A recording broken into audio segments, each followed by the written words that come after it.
Na taarifa ya Yanga inasema kamati ya utendaji ya Yanga chini ya Rais Mhandisi Hersi Said imefanya kikao cha dharura leo tarehe 9 Machi kwa maana jana hapo kwa njia ya mtandao kujadiliana na kukubaliana mambo yafuatayo.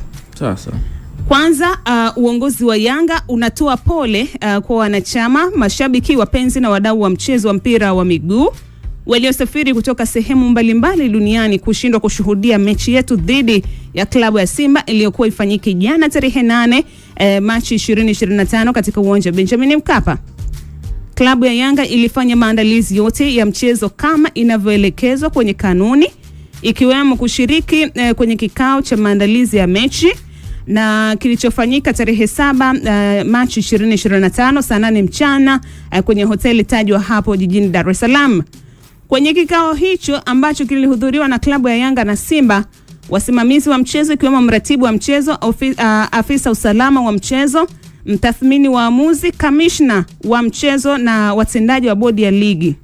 Klabu ya Simba haikutoa taarifa ya kutaka kuutumia uwanja wa Mkapa siku moja kabla ya mchezo husika kwa ajili ya kufanya mazoezi kama kanuni inavyoruhusu.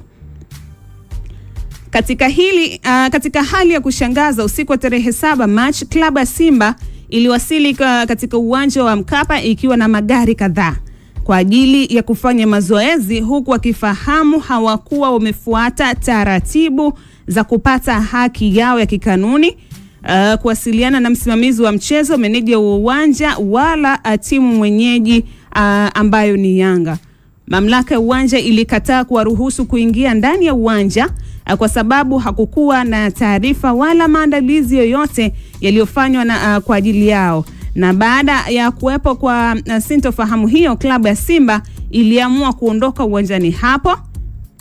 Taarifa ya Yanga hiyo naendelea kuisoma na wakaendelea kuandika, akasema usiku wa kuamkia siku ya mchezo tarehe 8 Machi 2025, klabu ya Simba ilitoa tamko rasmi la kugomea mchezo huo kwa kigezo cha kutopata nafasi ya kufanya mazoezi kwenye uwanja wa mechi, huku wakielewa dhahiri kwamba hawakuwa wamefuata utaratibu. Na taarifa ya Yanga ikaendelea kusema huku kukiwa na taharuki kwa wapenzi wengi wa soka kuhusu uwepo wa mchezo huo baada ya tamko hilo la klabu ya Simba asubuhi ya tarehe 8 Machi 2025. Mwenyekiti wa bodi ya ligi kuu Steven Mguto alinukuliwa na vyombo vya habari akiwatoa wasiwasi na kuwahakikishia mashabiki waende uwanjani kwa sababu ratiba ya mchezo huu namba 184 iko pale, hakuna kilichobadilika. Lakini licha ya tamko hilo la mwenyekiti wa bodi ya ligi, mchana siku hiyo tarehe 8 Machi 2025, kamati ya uendeshaji wa ligi kuu ambayo mwenyekiti wake ni Steven Mguto ilitoa taarifa ya kuahirisha mechi namba 184 kinyume na taratibu na kanuni zinazoendesha ligi kuu. Kutokana na hayo hapo juu, ufuatao ndio msimamo wa kamati ya utendaji wa Yanga unakuja sasa. Klabu ya Yanga kupewa haki yake ya ushindi kama inavyoelezwa kwenye kanuni pindi timu moja inapogomea mechi.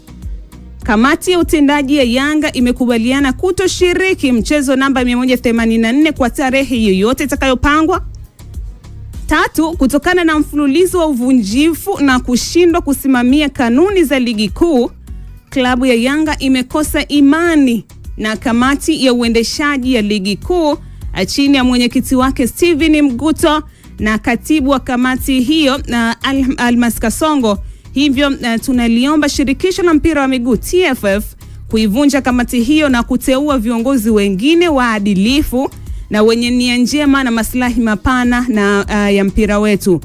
Mwisho lakini sio kwa muhimu, tunawaomba wanachama, wapenzi na mashabiki wa Yanga kote duniani kuendelea kuwa watulivu wakati uongozi ukiendelea na taratibu za kuhakikisha kuwa sheria na taratibu za uendeshaji wa mpira wa miguu na harakati za kudai haki zetu zinaendelea. Imetolewa na kamati ya utendaji ya Young African Sports Club tarehe 9 mwezi wa 3 2025. Yani jana usiku ndio imeweza kutoa taarifa hiyo. Na tutazame tamko na ripoti ya Yanga kuendelea kutilia mkazo kutotaka mechi hiyo kuchezeka, lakini pia kuendelea kutia mkazo kwa maana hawana imani na bodi ya ligi. Ni sahihi kwa wakati huu? Sahihi sana. Kabla ya kutoa tamko, nafikiri mashabiki wa Yanga jana siku ya mchezo wengi walikuwa wana hasira kweli kweli, lakini wakisema tuna imani na uongozi wetu, kwa sababu hivi vitu vya uvunjaji wa kanuni imekuwa ni mara kwa mara kwa klabu ya Simba, kwa sababu ukiangalia scenario nzima wa hili tukio, ukiacha ushabiki wa Simba na Yanga, utaona kuna timu moja, kuna mazingira fulani yanaandaliwa kwa timu nyingine labda kuwa bingwa, ama kuna timu moja inajifanya yenyewe iko juu ya sheria timu zote. Turudi katika mchezo wenyewe. Siku moja kabla mchezo kulikuwa kuna kikao cha viongozi wa klabu ya Simba, klabu ya Yanga, manager wa uwanja, commissioner, msimamizi wa marefari, wote walikuwepo pale. Wakafanya kikao kwamba tunahitaji kuwa mchezo wa amani, mchezo uende hivi na hivi na hivi hivyo. Hakuna timu ambayo ilisema itaenda kutumia uwanja. Sio Yanga, sio Simba. Wakatoka pale na kauli moja. Sasa baadaye sijui imekuaje, mida ya saa 2 mtu huyu tena anakuja anakuambia nataka nifanye uwanja, nataka uwanja niweze kufanyia mazoezi kutokana na kanuni. Swali linakuja, wakati wa kikao, kwa nini ukuleta mapendekezo yako kwamba nahitaji kutumia kiwanja kabla, siku moja kabla ya mchezo? Hilo swali la kwanza. Ulikuwepo wapi kipindi hicho? Lakini swali la pili, kosa la kikanuni linaenda kikanuni.